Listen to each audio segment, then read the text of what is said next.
இயேசுவின் சகோதர சகோதரிகளே, இன்றைய நற்செய்தியில் நம்ப முடியாத, ஆச்சரியமான, சொல்லப்போனால் அதிர்ச்சிகரமான ஒரு தகவல் இடம்பெற்றிருக்கிறது. அது என்ன? அவர் அங்கு பல வல்ல செயல்களை செய்யவில்லை. சென்ற இடமெல்லாம் எண்ணற்ற புதுமைகளை செய்து கொண்டே வந்தவர் அவர். அவர் ஒரு ஊருக்கு வருகிறார் என்று கேள்விப்பட்ட உடனேயே அந்த ஊரில் உள்ள நோயாளிகளை எல்லாம் அவரிடம் தூக்கி கொண்டு வந்தார்கள். அவரது ஆடையின் ஓரத்தையாவது தொட அனுமதிக்கும்படி வேண்டினார்கள். தொட்டவரெல்லாம் நலமடைந்தார்கள். அவரை கண்டு பேய்கள் நடுங்கி ஓடின. அவரது விரல் அசைவில் அப்பம் பலுகியது, தண்ணீர் திராட்சை ரசமானது. அவரது ஒரு சொல்லில் காற்றும் கடலும் அடங்கின. இத்தனை வல்ல செயல்களை கலிலேயாவெங்கும் யூதேயாவெங்கும் செய்து கொண்டே வந்தவர் தன் சொந்த ஊரான நாசரேத்துக்கு வந்தபோது அவர் பல வல்ல செயல்களை செய்யவில்லை. ஏன்? அவர்களுக்கு நம்பிக்கை இல்லாததால். ஏன் நம்பிக்கை இல்லை?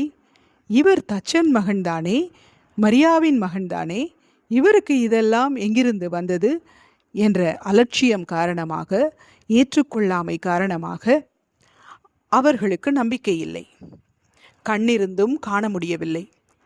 எல்லா ஊர் மக்களும் பார்த்த வல்ல செயல்களை அவர்களால் பார்க்க முடியவில்லை. ஏன்?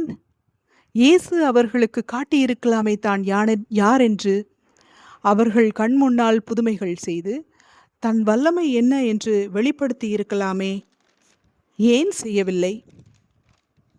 ஏனெனில் இயேசு எப்போதுமே தனது வல்லமையை அல்ல, மனிதர்களின் நம்பிக்கையையே முன்னிறுத்துகிறார். அவரது வல்ல செயல்கள் எல்லாம் அவரது வல்லமையை சுற்றியல்ல, அவரது வல்லமையை நம்பிய மனிதர்களின் நம்பிக்கையை சுற்றி அமைந்துள்ளன.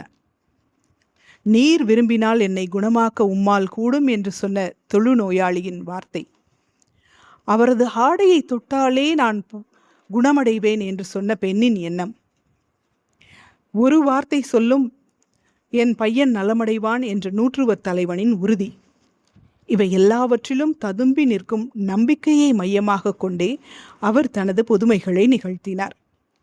தன் வல்லமை எப்பேற்பட்டது என்று நிரூபித்து காட்டுவதற்காக அவர் எதையும் செய்யவில்லை. மனிதர்களின் நம்பிக்கை எப்பேற்பட்டது என்பதை பின்வரும் தலைமுறைகளுக்கும் நிரூபித்து காட்ட அவர் புதுமைகளை நிகழ்த்தினார்.